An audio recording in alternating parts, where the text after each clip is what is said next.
Mi hijo, Eliche Rollers, murió asesinado en un estrecho cubículo de baño, con la cabeza aplastada.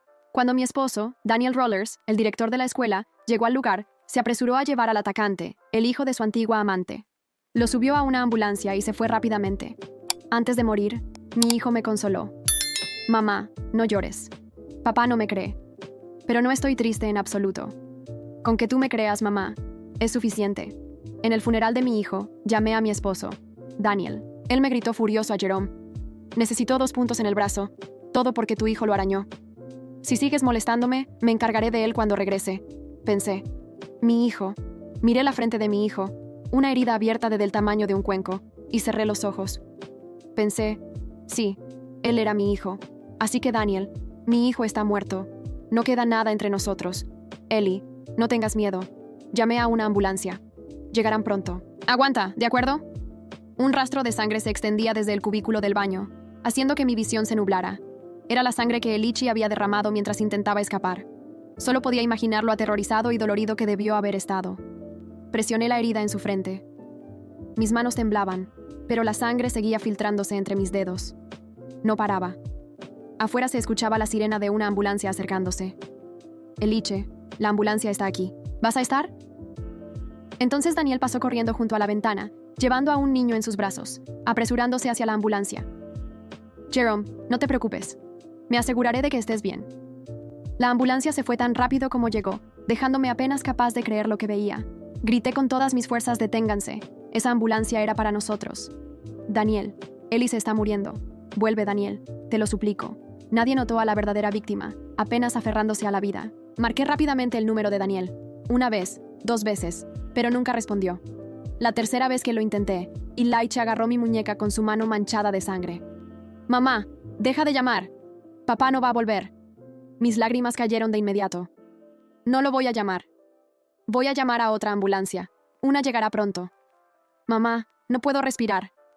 La mano de Ellie estaba helada, más fría que los azulejos sobre los que yacía. Mamá, lo siento. Ya no podré protegerte más. En mi próxima vida serás mi mamá otra vez, pero esta vez no quiero un papá. Antes de terminar de hablar, su mano se aflojó.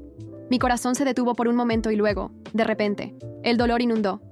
Ignorando la sangre que aún fluía de él, lo levanté sobre mi espalda, siguiendo el rastro de sangre hacia afuera. Su sangre corría por mi cuello, cálida pero silenciosa.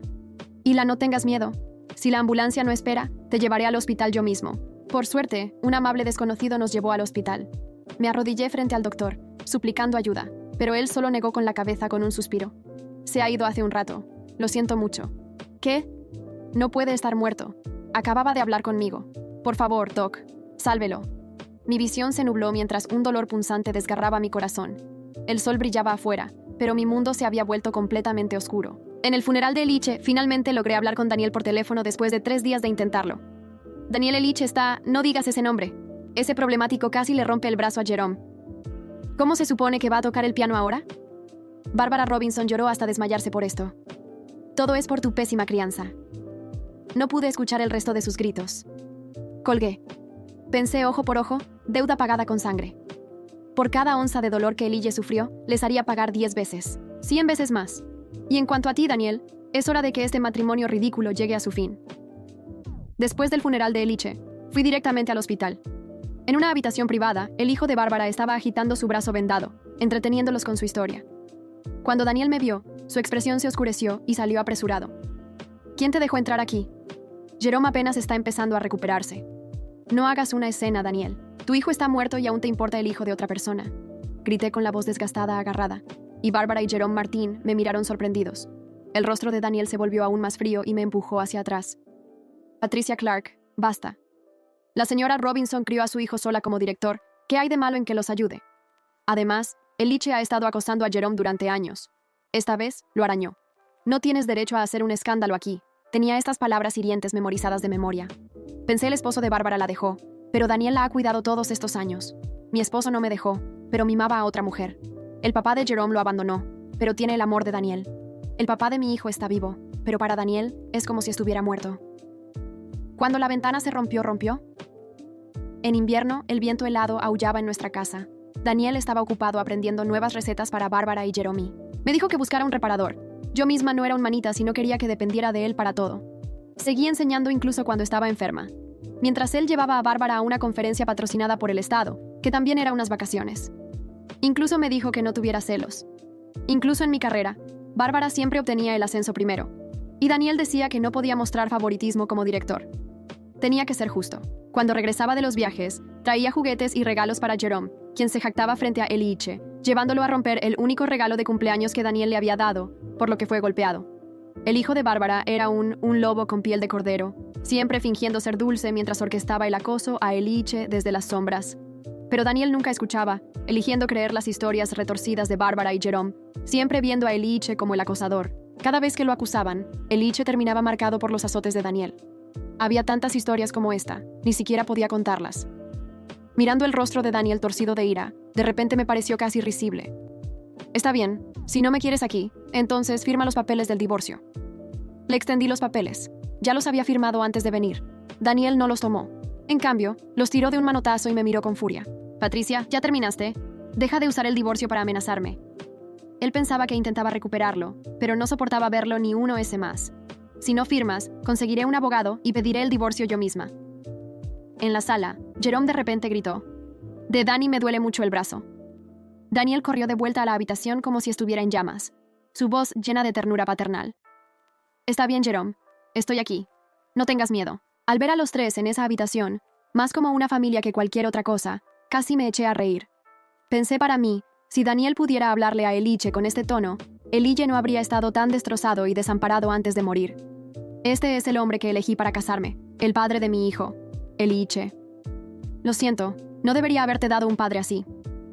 Recogí los papeles del divorcio, los arrojé a la habitación y salí del hospital sin mirar atrás. Me dirigí a un conocido bufete de abogados para consultar sobre el acoso escolar.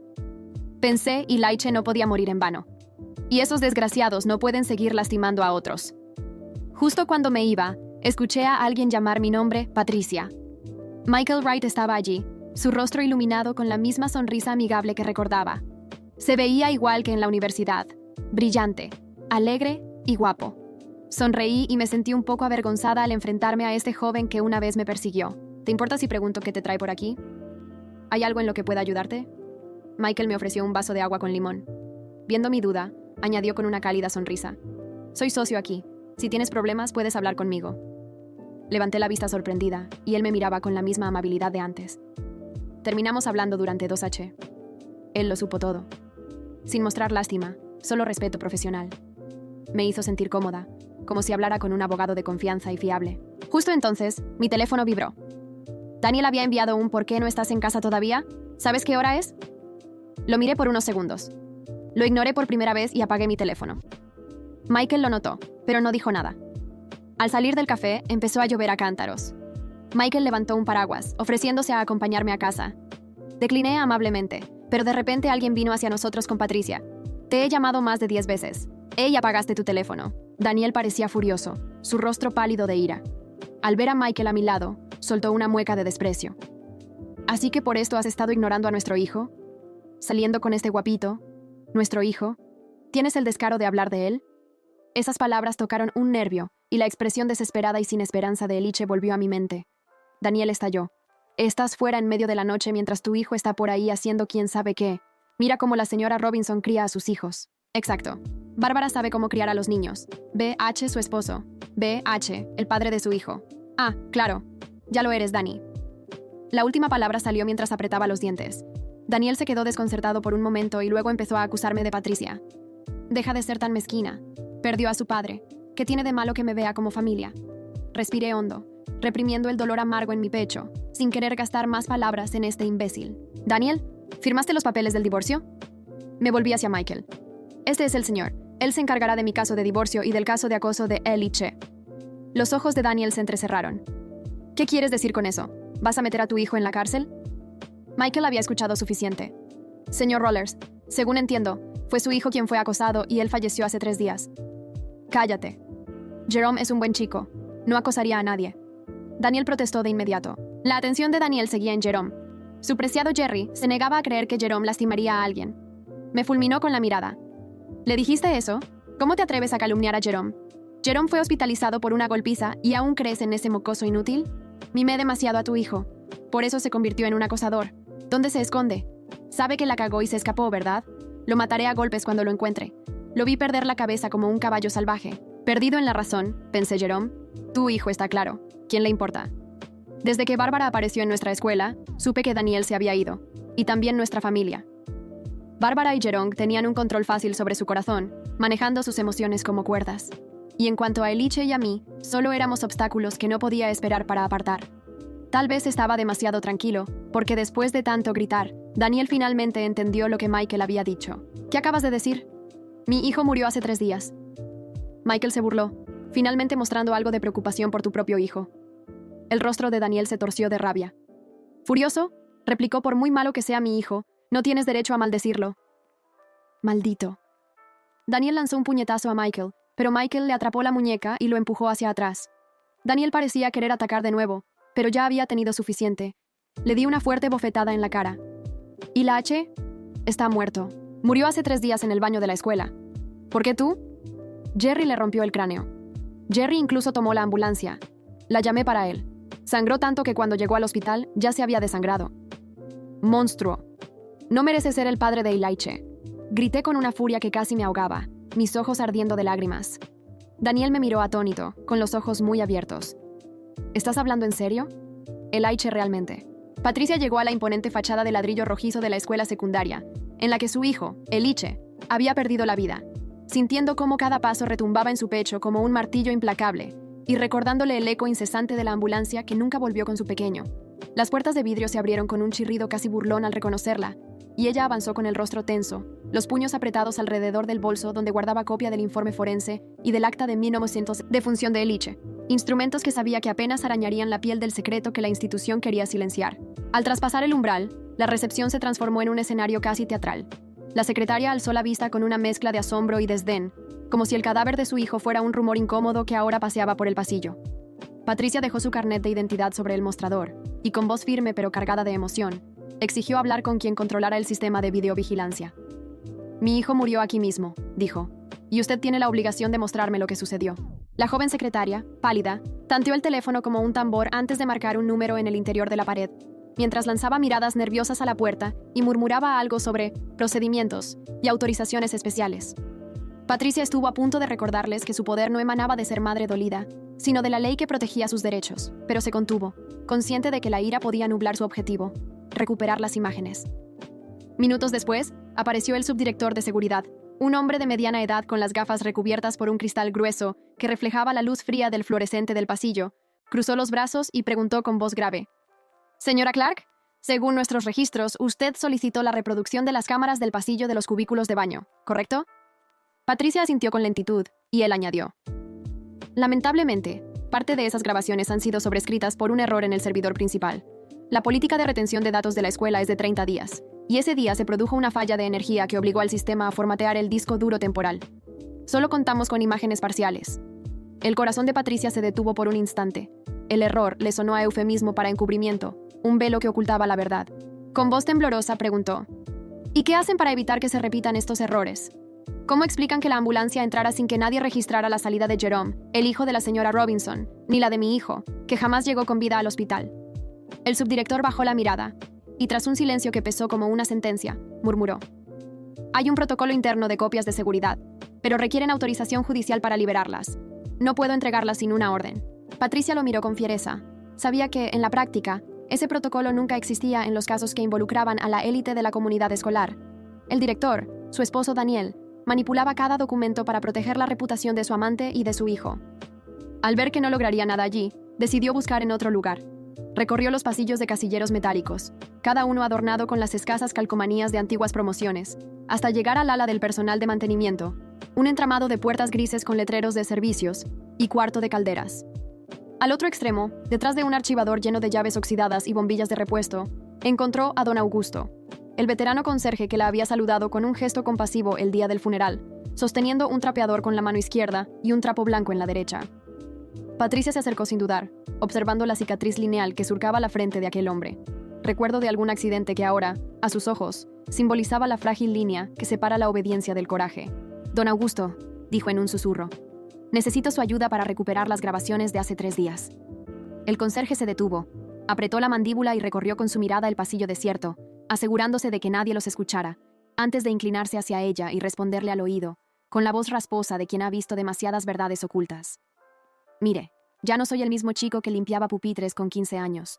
He guardado una copia extra de esas imágenes, no oficiales por si acaso.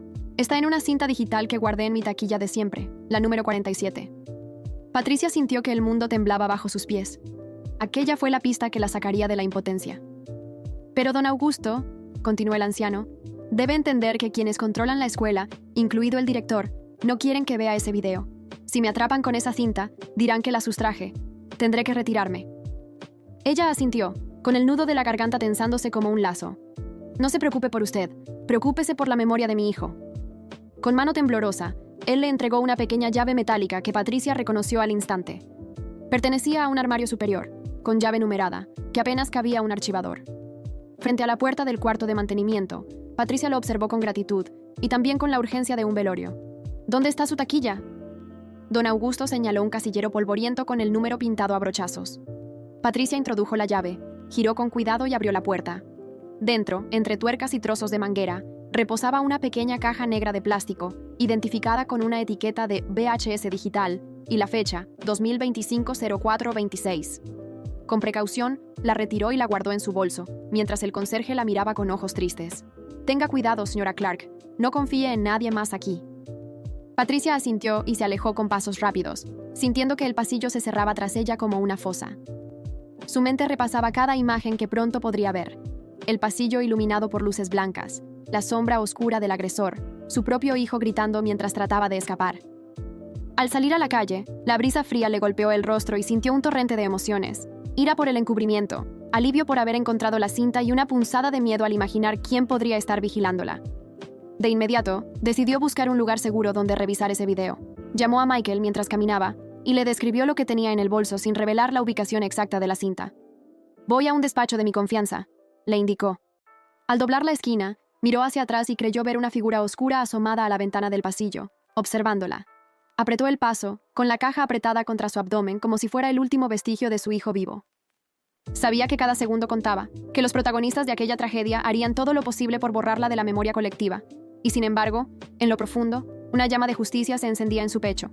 Pronto, la verdad registrada en esa cinta digital incendiaria vería la luz, iniciando un camino de revelaciones y ajustes de cuentas que nadie podría detener. Patricia emergió de la clandestinidad del despacho de Michael con el corazón encogido y las manos temblorosas, sosteniendo la cinta digital que contenía el expediente visual de la tragedia de Eliche, y decidió que, antes de presentar la prueba ante la justicia, necesitaba comprender la dimensión real de la red de encubrimiento que había protegido a Jerome y a su padre, Daniel. Por ello, recordó el nombre de Eduardo, un antiguo compañero de clase de Jerome, que había permanecido en la ciudad y que, según rumores oportunamente silenciados, había sido uno de los primeros en recibir amenazas tras el incidente, por lo que Patricia lo localizó en un pequeño café de barrio, observando con cautela el bullicio matinal tras una taza de café con leche, visiblemente demacrado y con un extraño cuaderno encuadernado en piel bajo el brazo, que resultó ser el diario de memorias en el que anotaba los abusos y destrucciones que había sufrido a manos de Jerome desde hacía años. Al acercarse, Patricia mostró la fotografía de su hijo y Eduardo. Al principio reticente, dejó escapar un suspiro profundo, la mirada llena de culpa y cansancio, y confesó que no se atrevía a hablar porque en varias ocasiones había recibido llamadas anónimas advirtiéndole que guardara silencio, e incluso un día encontró el parabrisas de su coche resquebrajado con un mensaje garabateado que decía «Cállate o serás el próximo», mientras la tinta roja goteaba como un presagio de que detrás de la protección de Jerome no estaba solo su madre, Bárbara, sino también un grupo de padres influyentes que se reunían en secreto para destruir la reputación de las víctimas y de cualquier persona dispuesta a alzar la voz. Patricia, con el pulso acelerado, trasladó la conversación al despacho que Michael tenía reservado y al examinar el diario de Eduardo, descubrió una lista de nombres tachados, acompañados de fechas y detalles de agresiones, así como anotaciones sobre reuniones confidenciales en el despacho de la dirección de la escuela, llamadas sesiones de armonización, donde Daniel, Bárbara, el vicedirector de disciplina y otros padres adinerados pactaban compensaciones económicas a cambio de silencio y promesas de no emprender acciones legales, describiendo con precisión los montos de dinero que cada familia debía entregar o recibir, y estipulando cláusulas de confidencialidad tan draconianas como vetar la entrada de los damnificados a cualquier programa escolar de becas o ayudas. Con el estómago revuelto, Patricia comprendió que no se trataba de un hecho aislado, sino de un verdadero club de encubrimiento, sostenido por amenazas, influencias políticas y la complicidad de quienes debían velar por el bienestar de todos los alumnos. y que la tragedia de su hijo había sido el detonante que había expuesto la podredumbre de esa red, pero no el único caso.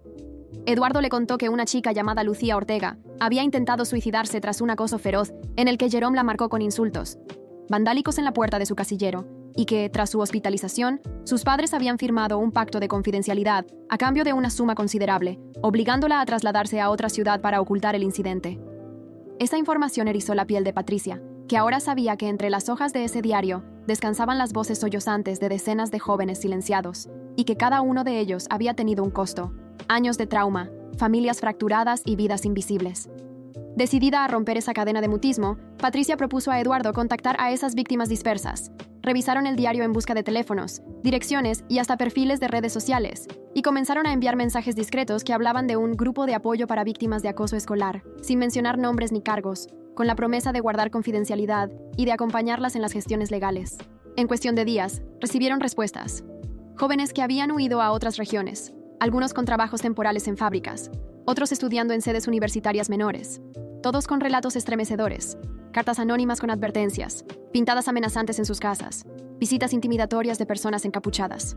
Patricia pasó noches sin dormir organizando encuentros en lugares seguros, en despachos de abogados o en salones de iglesias prestados por Michael, donde las víctimas se atrevían a relatar su historia y a fundar un colectivo preliminar, bautizado La Voz de los Olvidados. Sin embargo, Patricia pronto notó la presencia de sombras en cada reunión. Susurros desde el pasillo, un automóvil que se aproximaba sigilosamente cuando los asistentes llegaban o salían, y la sensación persistente de que alguien apuntaba con una cámara oculta para intimidar a los que hablaban. Ese primer taller, celebrado en un despacho lleno de luces tenues, se vio interrumpido por un mensaje de texto masivo. Dejen de meterse donde no les llaman o terminarán como su amigo Eliche. Lo que paralizó de miedo a la mayoría de los asistentes, que abandonaron el lugar presa del pánico. Solo quedaron 4 adolescentes, temblorosos pero aferrados a la esperanza. Y Patricia sintió entonces el peso de la responsabilidad. Debía proteger a esos jóvenes de la misma manera que deseaba proteger el legado de su hijo. Mientras el grupo planificaba la siguiente reunión en una biblioteca pública, Patricia recibió una llamada telefónica de alguien sin identificar, con voz distorsionada. ¿Crees que nadie lo sabe? Jerome jamás actúa sin respaldo. Estamos vigilando. Detén esto o vendrán más. Aquellas palabras helaron la sangre de Patricia, que comprendió en ese instante que la escuela y la familia de Jerome no eran los únicos implicados. Había una red de apoyo externo, un círculo más amplio que incluía a exalumnos, empresarios locales y funcionarios que obtenían beneficios clandestinos del encubrimiento de esos casos. El temor y la indignación se mezclaron en su interior, pero su determinación se hizo más fuerte que nunca. Aunque supiera que avanzaba por un camino plagado de enemigos invisibles y pronto descubriría quién estaba detrás de las vigilancias y de las amenazas, no podía permitirse retroceder. Con la cinta guardada en la cartera, el diario de Eduardo en la mano y los nombres de las víctimas a su lado, Patricia salió a la noche con la vista fija en el horizonte, sabiendo que debía tejer una red de aliados mucho más amplia antes de que aquellos engranajes de silencio y miedo la consumieran, y al mismo tiempo, sintió que en esa red emergía un eslabón vital. Michael, dispuesto a poner una querella colectiva, y un periodista independiente que había cubierto escándalos de corrupción, educativa y que ahora esperaba la llamada de Patricia para revelar al mundo la magnitud de El Club Silencioso.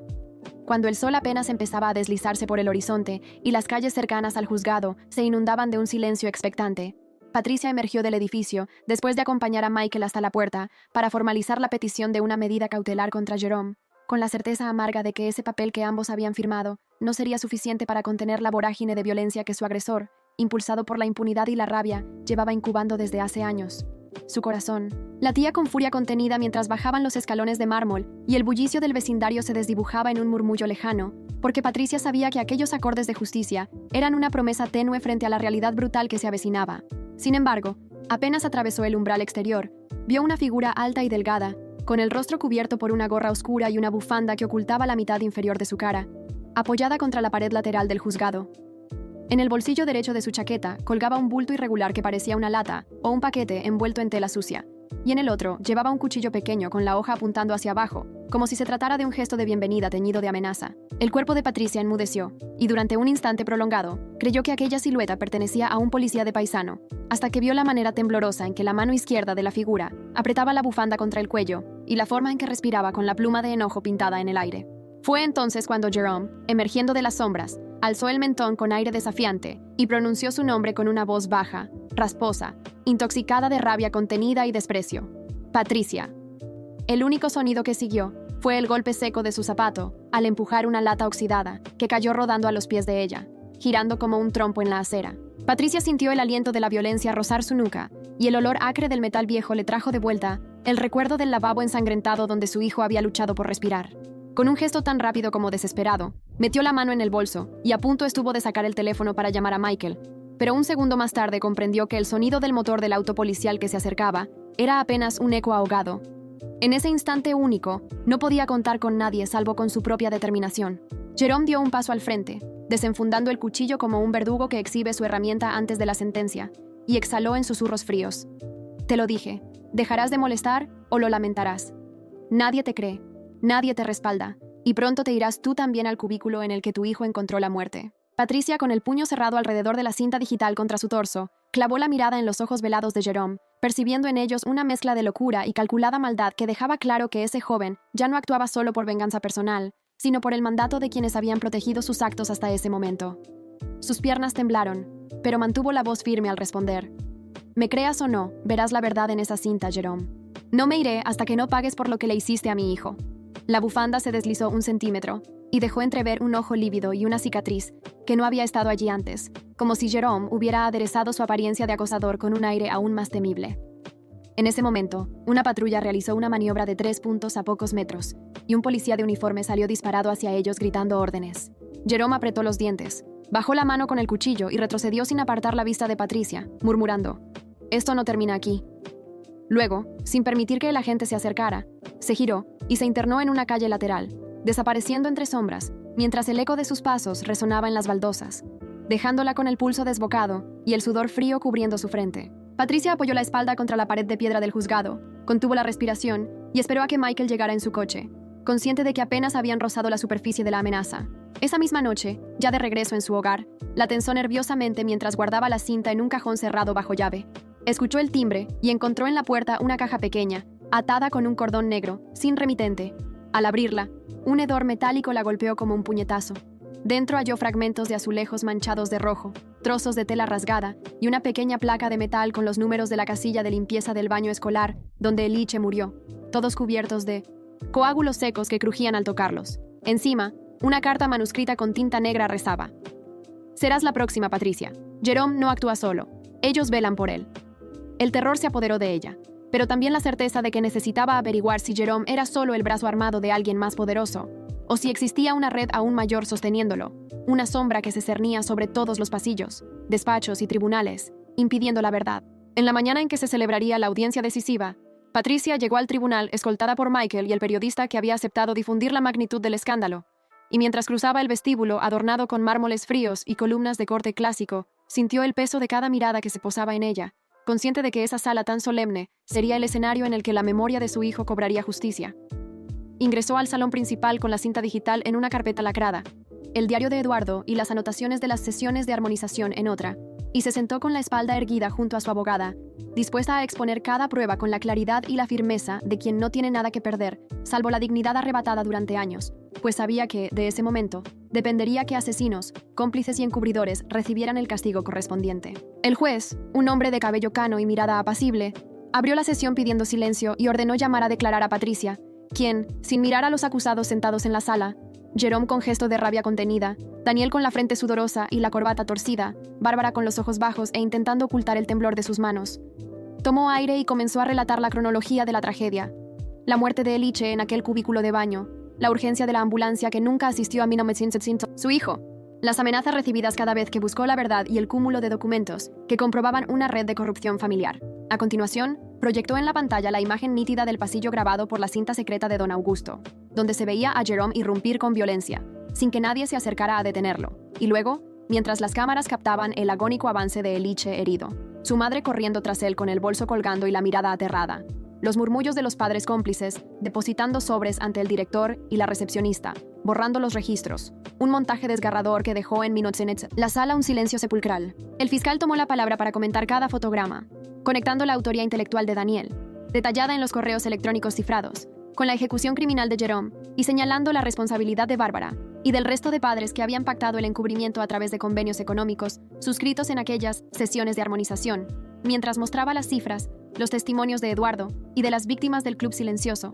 y las amenazas que habían escapado de la legalidad para convertirse en violencia física y psicológica. Cuando concluyó la presentación, el juez ordenó llamar a los primeros testigos. Eduardo habló con voz entrecortada sobre el acoso sistemático que sufrió y las coacciones que lo obligaron a huir. Lucía Ortega, la exalumna, describió cómo los acuerdos económicos habían destrozado su salud mental y cómo el miedo la había apartado de sus estudios. Y varios padres afectados, amparados por la querella colectiva presentada por Michael, testificaron que habían firmado pactos por miedo a represalias, confirmando que el círculo de encubrimiento se extendía más allá del ámbito escolar, tocando la política local y negocios de su entorno. Con cada declaración, el semblante de Daniel se tornaba más pálido, sus manos temblorosas y su voz vacilante, mientras Jerome permanecía con los puños apretados y la mirada esquiva, nunca alzando la vista hacia su madre, Bárbara, que sollozaba en silencio. Al terminar la ronda de testimonios, Patricia solicitó la palabra por última vez, y tomando un pañuelo para enjugarse las lágrimas, se dirigió al tribunal con la voz firme y la mirada limpia. No busco venganza, solo justicia para mi hijo. Que las leyes se apliquen sin miedo ni favoritismos, porque ningún niño merece morir solo y obtener un funeral en el olvido. Que esta sentencia sea el principio de una escuela y una comunidad libres de impunidad. Entonces, entregó al juez el testamento que su madre escribió antes del accidente, las correcciones de la partida de nacimiento de Lucía y los documentos sellados por el abogado del juzgado extranjero, demostrando sin lugar a duda la falsificación de certificados de defunción y órdenes de custodia, y revelando el papel directo de Daniel en la trama criminal. El silencio se adueñó nuevamente de la sala mientras el juez hojeaba los expedientes, y tras unos minutos que parecieron eternos, cerró las carpetas con un golpe seco y anunció la lectura de la sentencia. Jerome sería condenado a más de 20 años de prisión por asesinato premeditado. Daniel y Bárbara recibirían penas de inhabilitación para cargos públicos y multas millonarias por encubrimiento y falsificación de documentos. Los demás padres implicados enfrentarían cargos de conspiración y corrupción administrativa, con sanciones que incluirían inhabilitaciones, restitución de fondos y órdenes de restricción para no acercarse a ninguna de las víctimas.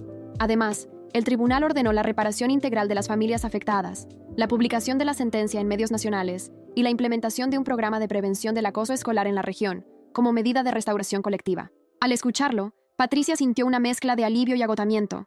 Las lágrimas rodaron por sus mejillas sin fuerza, y comprendió que aquel fallo no devolvería la vida de su hijo, pero sí restauraría la dignidad de su nombre y enviaría un mensaje claro: nadie está por encima de la justicia.